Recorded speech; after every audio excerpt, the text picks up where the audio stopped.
So I just beat this fucking thing. And, my first thoughts and all that. So I haven't seen any of the reviews. I don't even think any reviews have come out that aren't, like, spoiler-free, because people are still playing the fucking game. I mean, I just beat it my fucking self, like I just fucking said.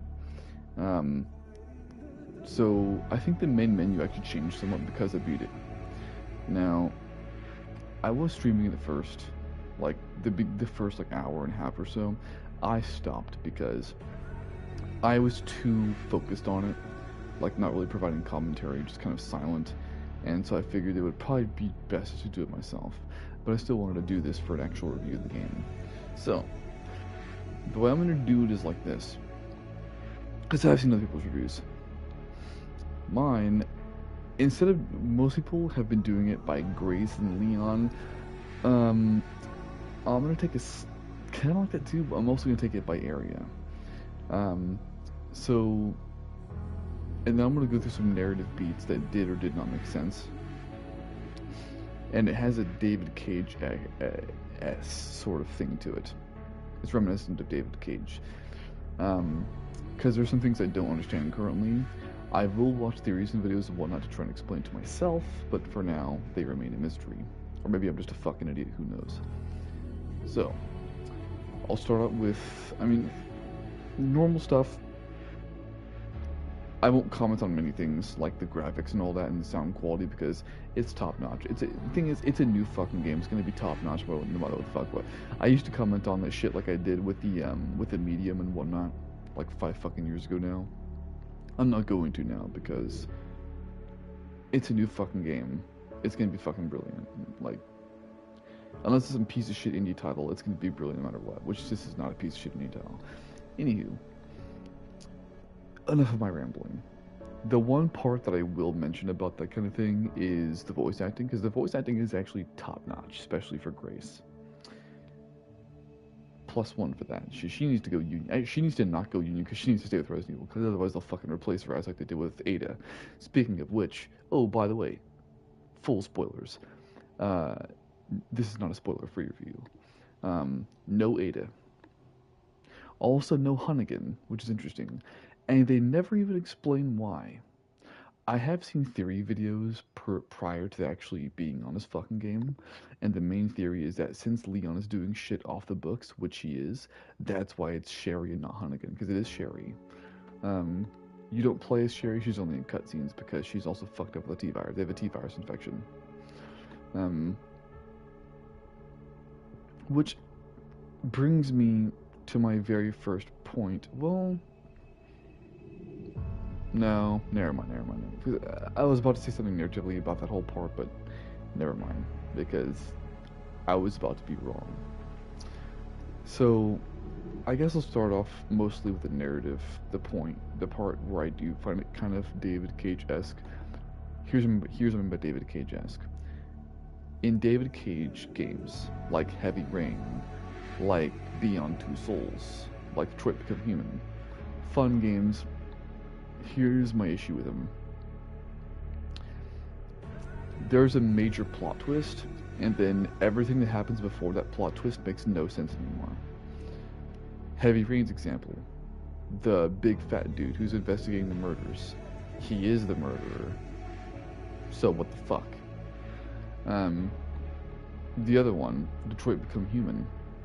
The little girl, I forget what her name is, but also played the game. Little girl is actually an android little girl. Makes no sense now. Why does it not make any sense? Because she was always slated to be a human girl. Androids do not get sick, they do not eat, they do not get cold. Yet throughout the game, the girl is doing all of those things because she's supposed to be human. So, but my point is, the reveal of her being an android makes no fucking sense. In hindsight, this game's the same way, because Elvis. So the game leads you to believe that Grace is special, and that she is actually a clone, essentially, and that a bunch of other people are also clones of her, like Emily, for instance, that they're all tied together because they're all clones. That's a narrative point that the game brings to your attention. And then they toss it all aside because Elvis is actually and Elpis is connected to all that. Elpis is actually just as Kier to like all the viral agents, and then Grace is nothing special, and neither is Emily. And it's like, okay, well, now all this shit about, because there's even a cutscene with Xeno in it where he's going over like 50 different clones that look just like Emily and shit. There's literally a playable flashback over it, and now it's like, but what was the point? Like none of that matters anymore. Like, were the clones still clones? If they were still clones, then why? Like, I basically what I'm saying is once they introduced that whole thing about in the very end about the Elpis just being not connected to it, I'm like, then what the fuck is the point? Maybe the answer's there, maybe I just don't know it, but that's how I view it. I do appreciate the ending of the game because they leave it to you to destroy Elpis or release Elpis, and then they leave it to you to read between the lines on that last like Spencer videotape and all that to figure out for yourself that Elpis is a good thing, so you should release it. So I chose the good ending. It's my understanding too that if you fuck up and choose to destroy Elpis ending, that the game lets you rewind and choose the good ending, so you can see both, which I appreciate.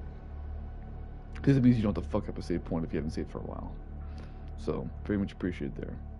But that's the major point of contention there for me for the narrative that just doesn't make any fucking sense to me. But I will read other people's reviews and shit and then decide for myself. So this whole point may or may not even be warranted of discussing, but I thought I would because I still don't know shit about shit. So there's that. Moving on, I'll go with the different gameplay sections. I won't really go over the gameplay itself because the gameplay, I mean, you know, Grace peak. I will a little bit actually. Grace, peak survival horror. I'm a veteran of horror games in general. I did the classic mode. It's actually I chose on fucking stream. Throughout Grace is part of it. Despite playing it on classic, I never ran out of ink ribbons. There was never. I probably died twice the entire game as Grace. And once I got to where I was supposed to be, it was really easy to get back to a certain point after I died, so I never spent more than like 5 minutes getting back to where I was before I died, as Grace. It was really simple. I'm not simple. It was a good horror game, you know, but like, her parts were top notch is what I'm trying to say. And then you got Leon. Leon is like RE4. Okay, so Grace is like RE2R combined with RE7, which, by the way, and then Leon's is like RE4 combined with RE6, because there's a part where you're on the back of a motorcycle with Leon. That section is like RE6. The game recommends you do first person for Grace and third person for Leon. I went third person for both. I think I'm mentioning this part because I can't remember if I did this on stream or not, so I'm just mentioning it now in case I didn't. Being first person with Grace broke the immersion for me, because in first person, firstly, I mentioned the cutscene part because the cutscenes are very jarring, because it feels like you're playing in first person for a game that wasn't designed to be first person. As far as the cutscenes go, it's really jarring, which I think I touched upon that in the stream. And the other part is the immersion, because you're running away from the fucking hag in first person, and then when you're running away from the fucking hag, she's just kind of running slowly, not saying shit, and it's just like, okay, you got this fucking monster chasing after you, and you're just running like you're like running in quicksand or like in a dream. It's just like, what the fuck? Whereas when you go into third person, she's actually stumbling around. She's like freaking the fuck out, and like, she's still going slow, but third person gives it a reason why she's going slow, makes it more impactful. I went third person for both. That's what I did. First person just kind of killed the mood for me with Grace. So that's what I did there. Leon's section is ironically the opposite. I mean, I went third person with him, but I mean, because I died with Leon probably a dozen times, because there are just different action pieces that I just died to like 5 fucking times a piece. And his ironically set me back more, because his would save right like an action piece, but then I would die 5 times to the same action piece, and it would take me 20 fucking minutes plus to get past a single action piece. That happened frequently with him. So ironically enough, I got set. I used more time getting back to where I used to be with Leon than with Grace, which is kind of interesting. The Raccoon City sections were impeccable. RPD was impeccable. The return of many older things.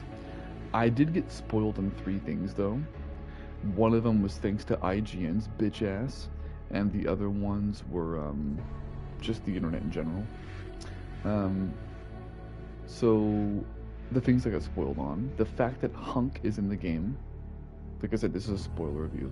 The fact that Hunk is in the game, Lickers are in the game, and Mr. X is in the game, or at least a tyrant like Mr. X, same model and everything. So as far as Mr. X goes, wait, which one was the one that was fucked up by IG? It wasn't the Lickers, was it? It was Mr. X. Mr. X fucked up. IGN fucked up Mr. X for me because they just spoiled it, and they're like thumbnail. It wasn't even a video, it was just this article on the internet, but they had Mr. X right in the front of it, and they were like, oh my god, he returns. And it's like, oh my god, thanks for fucking spoiling it, assholes. And the other 2 were just spoiled outside of that. So that was neat. And then basically there's just a little chase sequence and a boss fight with Mr. X. The Lickers are just part of this, they're part of the ending lab. And then as far as Hunk goes, you actually have a fucking boss fight with him as Leon, where you cut his fucking throat. But then, I didn't do this, but apparently you can do this. You can go back to where he was, and his body won't be there anymore, suggesting that he survived. Which tracks, because he's motherfucking Hunk. But pretty much all the areas were excellent, though, for the most part. Rhodes Hill was great, Care Center was great. Raccoon City, like, I enjoyed all of it. The only part of it that kind of bothered me was Grace's basement section. I didn't really care for it. I think I know why they put it in there. Because it is the only real section outside of the very beginning where you have a stalker enemy. And you haven't, like, fuck with the lights and the joint plugs. I get that. I didn't really care for it, though. Here's why. Narratively, it wasn't needed. They could have easily, it was unnecessary. They could have easily just had Emily grab the 3rd fucking quartz and get the fuck out of there. It would have changed nothing about the narrative. And also would have changed nothing gameplay-wise to just have them get the 3rd quartz and just leave. Like, it's a neat little section. I'm not saying I dislike it. I'm just saying that I don't care for it because I find it unnecessary. So that's kind of further. Or even, like, I consider it filler. In one way, even Leon's East Raccoon City section can technically be considered filler because he could have easily just arrived right at the RPD. Now, the reason I don't consider it filler, though, is because it provides narrative reasoning and bolsters the notion that Raccoon City was not nuked for the ostensible reasons that it was just like to contain the virus. So I fuck with it. And then aside from that, let's see, is there anything else to say about it? Because that's kind of all I really got. Because other small gameplay things like collecting the blood and all that is great. It's fun, and I hope they return with stuff like that. The blister heads were good. But like I don't really have much to say about it. So I mean, you know, collecting what's good, but it's there. The blister heads, they're there. Let's see. He had the purple needles that you can use to fucking stealth motherfuckers with his grace. They're there. What else is there?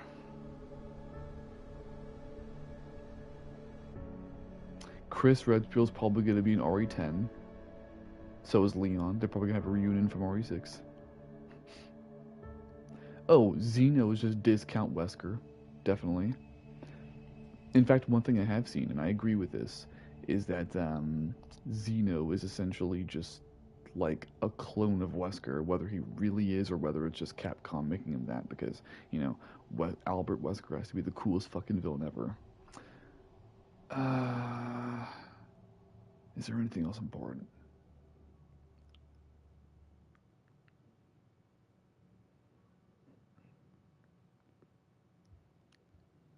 Hmm. Oh, there is some things actually. So, some people are complaining about a lack of legacy characters. And, I would agree in one sense. I wouldn't want them all in this game. I would like to have maybe Jill have a cameo.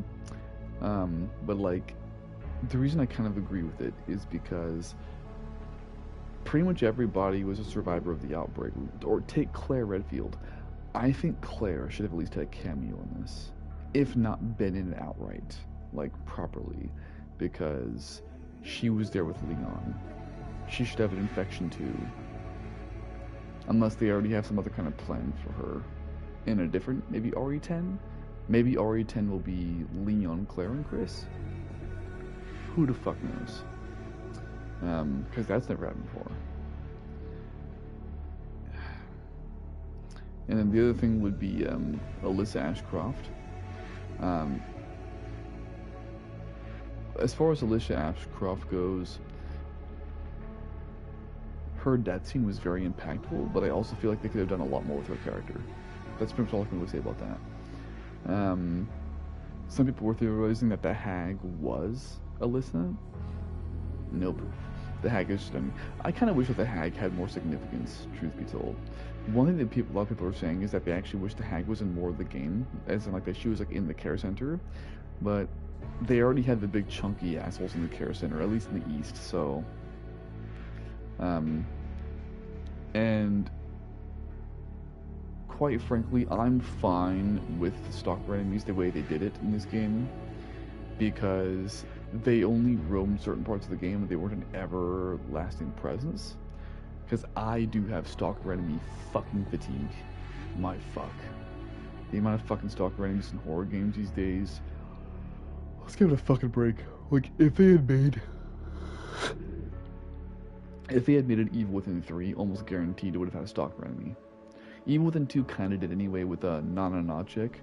But like, she was an optional thing. And she only interrupted you every now and then. So, do I have anything else to say about this shit?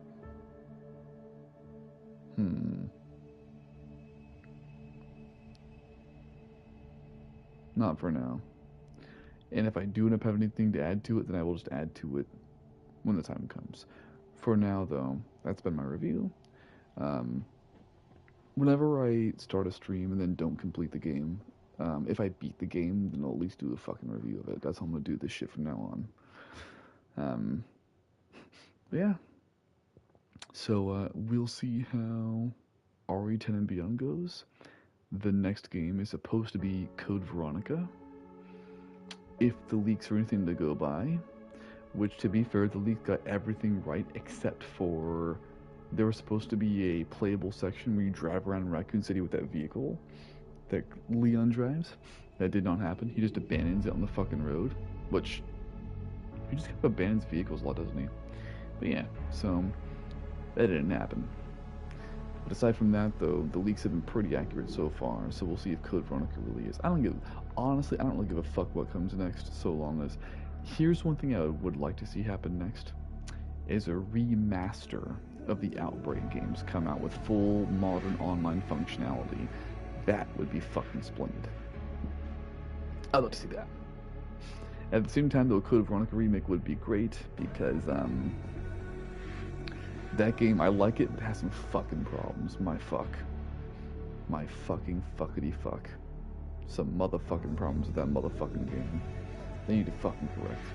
I would be interested in seeing how they're gonna handle one issue with the narrative for the modern day eyes and ears, because no matter what, they're going to piss people off. We'll just have to see if they piss the right people off. Meaning the people who actually don't give a fuck about the fucking game. Because we'll see. And that's all I'll say about that. And then do I have anything else to say? So I'm tired. No? I think that's about it.